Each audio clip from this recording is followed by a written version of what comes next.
Naisip mo na ba kung paano nakakahinga ang mga tao sa loob ng isang submarino kahit na buwan silang nananatili sa kailaliman ng dagat?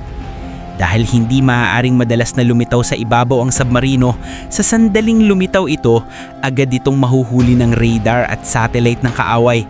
Kaya paano nananatiling buhay ang mga tao sa loob? Ang sikreto nito ay isang napaka-advanced na makina na tinatawag na electrolysis system. Pinaghihiwalay ng sistemang ito ang tubig dagat para makakuha ng oxygen.